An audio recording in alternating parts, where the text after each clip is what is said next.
ईश्वर से निकटता का मार्ग क्या है?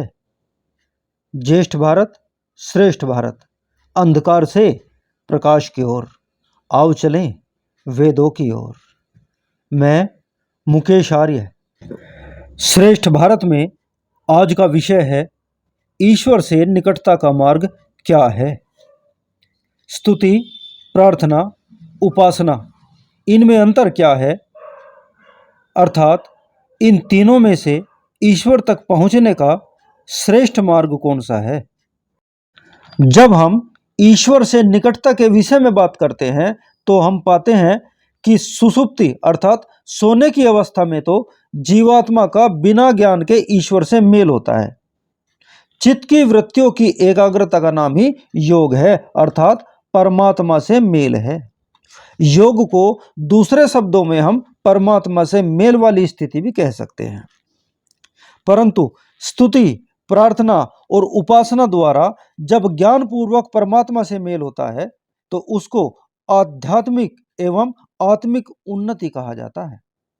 और यह उन्नति समाधि द्वारा प्रकाष्ठा तक पहुंचकर जीवात्मा को परमात्मा में तन्मय करा देती है, जो जीवन का उद्देश्य है। अब बात करते हैं स्तुति, प्रार्थना और उपासना के विषय में।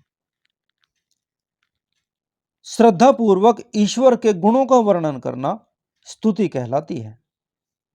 अर्थात श्रद्धा पूर्वक जब हम ईश्वर के गुणों का वर्णन करते हैं तो वह स्तुति होती है, और उन्हीं गुणों को अपने दोषों को सुधारने के लिए ईश्वर से सहायता मांगते हैं तो इसे प्रार्थना नाम दिया जाता है।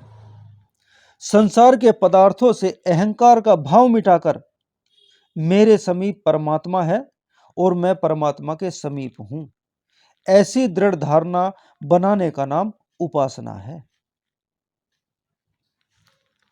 स्तुति, प्रार्थना और उपासना ये तीन माध्यम हैं जिनके माध्यम से हम स्वयं को ईश्वर के निकट पाते हैं। परंतु स्तुति जहाँ पे हम परमात्मा का गुणगान करते हैं, प्रार्थना जहाँ पर हम अपने गुणों को परमात्मा के गुणों के समीप लाने की कोशिश करते हैं, ईश्वर से प्रार्थना करते हैं।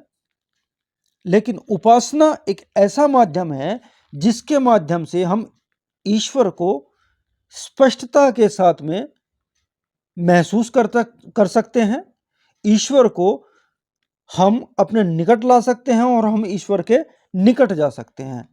अर्थात उपासना का दूसरा नाम योग है।